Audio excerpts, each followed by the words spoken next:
இந்த வாரத்துக்கான Realme mobile இதோ வந்துருச்சு. Realme P2 Pro 5G. இந்த வருஷம் அவங்க லான்ச் பண்ண நிறைய மொபைல்ஸ் பார்த்தோம் அப்படின்னா கொஞ்சம் ஓவர் பிரைஸ்டாக தான் லான்ச் பண்ணியிருந்தாங்க. பட் இந்த மொபைல் பிரைஸுக்கு ஒருத்தா நிறைய விஷயங்கள் வந்து கொடுத்துருக்காங்க. அப்படி என்ன கொடுத்துருக்காங்க ஓப்பன் பண்ணி பார்த்துருவோமா?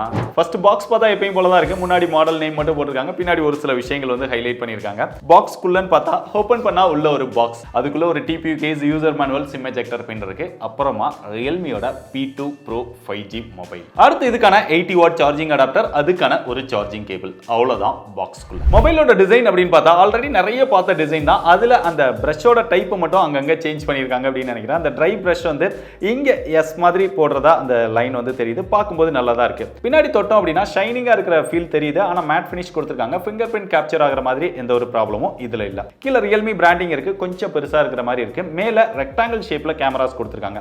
அதுக்கு பின்னாடி ஒரு சின்ன டிசைன் மாதிரி கொடுத்து அந்த எட்ஜஸ் எல்லாமே கொஞ்சம் கர்வா கொடுத்து பார்க்கிறதுக்கு கொஞ்சம் ஸ்டைலா இம்ப்ரூவைஸ் பண்ணியிருக்காங்க. இங்க சைடுல லைட்டா கர்வா கொடுத்திருக்காங்க. இப்போ வரக்கூடிய மொபைல்ஸ் எல்லாமே பெரும்பாலும் பாக்ஸி டைப்ல வருது. பட் இது இந்த மாதிரி டிசைன் கொடுத்திருக்கறனால எனக்கு பிடிச்சிருக்குது. கையில பிடிக்கிறதுக்கு நல்லா இருக்கு. சிங்கிள் ஹேண்ட் யூசேஜும் பெட்டரா தான் இருக்கு. நம்ம கிட்ட இருக்கிறது பேரட் கிரீன். அப்படியே ஃப்ரண்ட்ல வந்தா அந்த கிரீனுக்கு ஏத்த மாதிரியே ஒரு தீம் செட் பண்ணி அதை பார்க்கிறதுக்கு எந்த பக்கம் பார்த்தாலும் ஒரே மாதிரி தெரியுற மாதிரி தான் கொடுத்திருக்காங்க. பார்க்கிறதுக்கு நல்லா தான் இருக்கு. இங்க 6.7 இன்ச்ல Full HD Plus Curved AMOLED display கொடுத்திருக்காங்க. அதனால யூஸ் பண்றதுக்கு நல்லா தான் இருக்கு. பட் நான் நிறைய வீடியோஸ்ல சொல்லியிருக்கேன், எனக்கு பொதுவா கர்வ்டு டிஸ்ப்ளே பிடிக்காது. ஃபிளாட்டான டிஸ்ப்ளேயோட எக்ஸ்பீரியன்ஸ் தான் நல்லா இருக்கும். சேஃப்டியும் அதுதான் அதிகம். அதுபோக இந்த டிஸ்ப்ளேக்கு 120 Hz ரெஃப்ரெஷ் ரேட் கொடுத்திருக்காங்க. 240 Hz டச் சாம்பிளிங் ரேட் கொடுத்திருக்காங்க. யூஸ் பண்றதுக்கு நல்லா ஸ்மூத்தா இருக்கு. டச் ரெஸ்பான்ஸும் ரொம்பவே நல்லா தான் இருக்கு. இதோட பெசல்ஸ்மே ரொம்பவே கம்மியா தான் இருக்கு. இங்க கர்வ்டு டிஸ்ப்ளே அப்படினா உங்களுக்கு பொதுவாவே தெரியும், லெஃப்ட் அண்ட் ரைட்ல ரொம்ப மினிமமான பெசல்ஸ் தான் இருக்கு. டாப்லயும் அதே அளவு தான் மெயின்டைன் பண்ணிருக்காங்க. சின் மட்டும் கொஞ்சம் பெருசா இருக்கு. பெரிய அளவுலலாம் டிஃபரன்ஸ் தெரியல. டோட்டலா இங்க ஸ்கிரீன் டு பாடி ரேஷியோ 93.2% வரைக்கும் அச்சீவ் பண்ணிருக்காங்க. டிஸ்ப்ளேயோட எக்ஸ்பீரியன்ஸ் அப்படின்னு பார்த்தா இங்க 100% DCI P3 colour gamer support கொடுத்திருக்கோம் அப்படின்னு சொன்னாங்க. ஆனாலுமே இந்த ஆப்ல செக் பண்ணும்போது அது ஃபால்ஸ் அப்படின்னு தான் ஷோ பண்ணுது. மத்தபடி யூடியூப்ல வீடியோஸ் பார்க்கும்போது இங்க HDR சப்போர்ட் பண்ணல. ஆனா வீடியோஸ் பார்க்கும்போது அந்த கலர்ஸ் இதெல்லாமே நல்லா இருக்கு. இன்டோர் எக்ஸ்பீரியன்ஸ் பெட்டரா தான் இருக்கு. பிரைட்னஸ் அப்படின்னு பார்த்தா இன்டோர் அவுட்டோர் இதெல்லாமே போதுமான அளவு இருக்கு. இங்க பீக் பிரைட்னஸா 2000 nits கொடுத்திருக்காங்க. டிஸ்ப்ளேக்கு 394 ppi இருக்கிறதுனால டிஸ்ப்ளே நல்லா ஷார்ப்பா டீடைலா தான் இருக்கு. இங்க 2160 PWM டிம்மிங் சப்போர்ட்டும் இதுல கொடுத்திருக்காங்க. டிஸ்ப்ளேயோட ப்ரொடக்ஷன் பார்த்தா இங்க ஆர்மர் ஷீல்டு கிளாஸோட கார்னிங் கொர்லா கிளாஸ் 7i அப்படின்னு ஒன்று கொடுத்துருக்கோம் அப்படின்னு சொல்றாங்க. நான் போட்டது என்னமோ வுட்ல தான், கல்லில் போட்டு செக் பண்ணி பார்த்தா தான் தெரியும். பட் இந்த மாதிரி ப்ரொடக்ஷன் எல்லாமே இந்த டிஸ்ப்ளேக்கு கொடுத்துருக்காங்க அப்படிங்கிறத தெரிஞ்சு வச்சுக்கோங்க. அது போக இங்க ஸ்கிராட்ச் கார்டுமே ஒட்டியே கொடுத்துறாங்க. அதுவுமே ஒரு நல்ல விஷயம் தான். இப்போ வரக்கூடிய ரியல்மி மொபைல்ஸ்ல எல்லாத்துலயுமே வர மாதிரி இதுக்குமே IP65 ரேட்டிங் கொடுத்துருக்காங்க. மழையில் நனைஞ்சாலோ லைட்டா தண்ணி பட்டாலோ இல்ல தண்ணிக்குள்ள விழுந்தவனே எடுத்துட்டாலோ எந்த ஒரு ப்ராப்ளமும் கிடையாது. அதுக்காக தண்ணிக்குள்ள போட்டுலாம் யாரும் செக் பண்ணிட வேண்டாம். அது போக அந்த ரெயின் வாட்டருக்கான ஸ்மார்ட் டச் அதுவுமே கொடுத்துருக்காங்க. நீங்க தண்ணியில இருந்தாலுமே அந்த டச் எல்லாமே நல்லாவே ஒர்க் பண்ணுது. ரியல்மியோட P சீரிஸ் அப்படினாலே பவர்ஃபுல் சீரிஸ் அப்படின்னு பிராண்ட் வந்து கிளைம் பண்றாங்க. அதனால பெர்ஃபார்மன்ஸ்க்கு அதிக இம்பார்ட்டன்ஸ் இருக்கும் அப்படிங்கிறது உங்களுக்கு தெரியும். ஸோ அந்த விதத்தில் இதுல பெர்ஃபார்மன்ஸ்க்காக ஸ்னாப்டிராகனோட 7S Gen 2 அப்படிங்கிற ஒரு ப்ராசஸர் கொடுத்திருக்காங்க. இது ஒரு 4nm ப்ராசஸர் 2.4 GHz ஸ்பீட்ல ரன் ஆகக்கூடியது. இதோட ஆண்ட்ராய்டு ஸ்கோர் அப்படின்னு பார்த்தா 680K பிளஸ் வரும் அப்படிங்கிற மாதிரி பிராண்ட் வந்து கிளைம் பண்றாங்க. நம்ம செக் பண்ண போகும் கிட்டத்தட்ட 675K வரைக்கும் வந்துருச்சு. அதனால பெரிய அளவுல டிஃபரன்ஸ் இல்லை அப்படின்னு சொல்லலாம். ஆனா இங்க த்ரோட்டில் டெஸ்ட் போட்டு பார்த்தப்ப இதோட பெர்ஃபார்மன்ஸை கிட்டத்தட்ட ஒரு 70% வரைக்கும் தான் யூஸ் பண்ணுது. அது இன்னும் கொஞ்சம் பெட்டரா இருந்தா நல்லா இருக்கும் அப்படின்னு தான் ஃபீல் பண்றேன். அங்கங்க அந்த கிராஃப்ல வந்து கொஞ்சம் நல்லா இருக்கிற மாதிரி தெரியுது. அப்புறம் அங்கங்க அடி வாங்குது. பட் அது yellow கலர்ல தான் வருது. ஓரளவு ஓகே அப்படின்னு சொல்லலாம். ஆனா கேமிங் பெர்ஃபார்மன்ஸ் நம்ம ப்ளே பண்ணி பார்க்கும்போது அந்த லாகோ ஃப்ரேம் டிராப்போ எதுவுமே இல்லை. நல்ல ஒரு ஸ்மூத்தான எக்ஸ்பீரியன்ஸ் வந்து நமக்கு இருந்தது. BGMI COD ரெண்டுமே நம்ம ப்ளே பண்ணி பார்த்தோம். BGMI வந்து HDRல எக்ஸ்ட்ரீம் செட் பண்ணி நம்ம ப்ளே பண்ணி பார்க்கும்போது ஃப்ரேம் டிராப் லாக் இல்லாம நல்ல ஒரு எக்ஸ்பீரியன்ஸ் இருந்தது.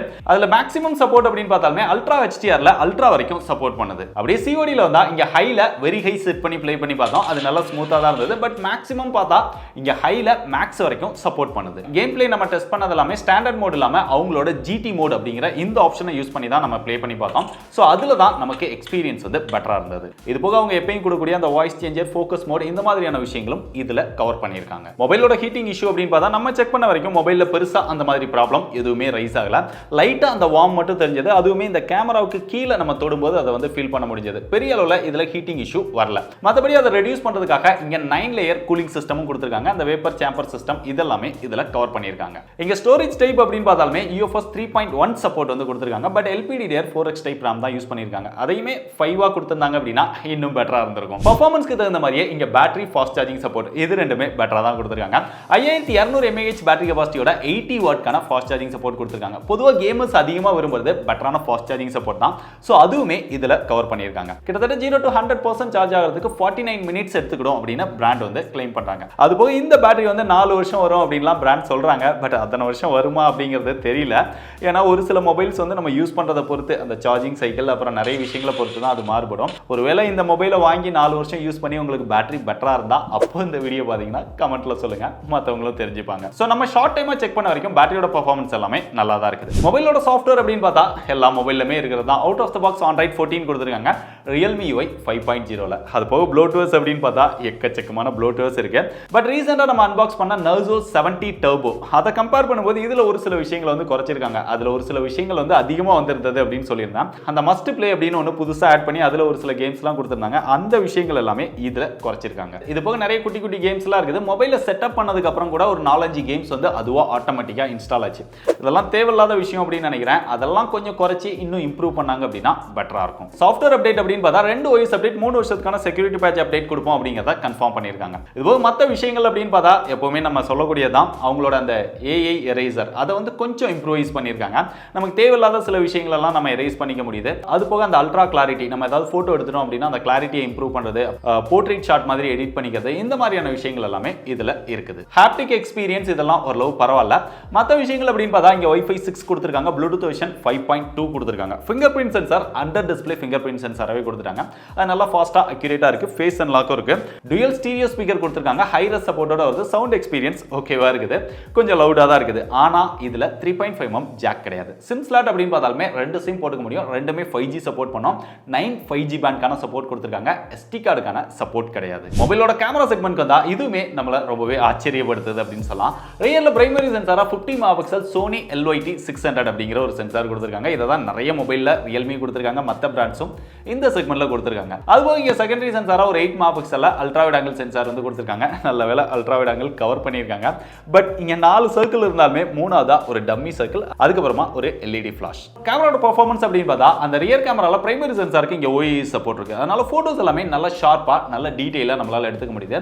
அந்த டைனமிக் ரேஞ்ச், கலர்ஸ் இதெல்லாமே ஓகேவா இருக்கு. ஸ்கின் டோன் இதெல்லாமே கொஞ்சம் பெட்டரா தான் எடுத்து தருது. நீங்க நார்மலா போட்டோஸ் எடுத்தோம் அப்படின்னா அந்த கலர்ஸ் எல்லாம் பார்க்கிறதுக்கு கொஞ்சம் நேச்சுரலா இருக்குது.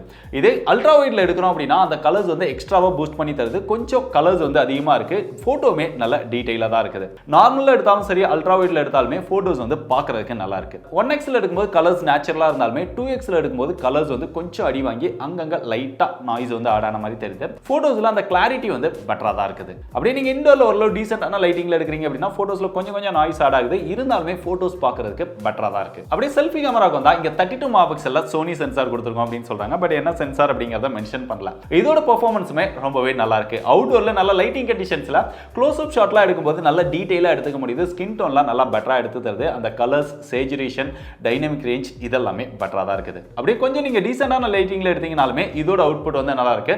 செல்ஃபி கேமரா ரொம்பவே பெஸ்டா வேணும்னு நினைக்கிறவங்களுக்கு இந்த மொபைல் ரொம்பவே பிடிக்கும். அப்படியே வீடியோஸ் அப்படின்னு பார்த்தா ரியல்ல மேக்ஸிமமா 4K 30 fps நம்மளால வீடியோஸ் வந்து எடுத்துக்க முடியும். OIS ஆன் பண்ணீங்க அப்படின்னா 1080ல 60 fps நம்மளால வீடியோஸ் வந்து எடுத்துக்க முடியும். செல்ஃபில இங்க 4K 30 fps கான சப்போர்ட் வந்து கொடுத்திருக்காங்க.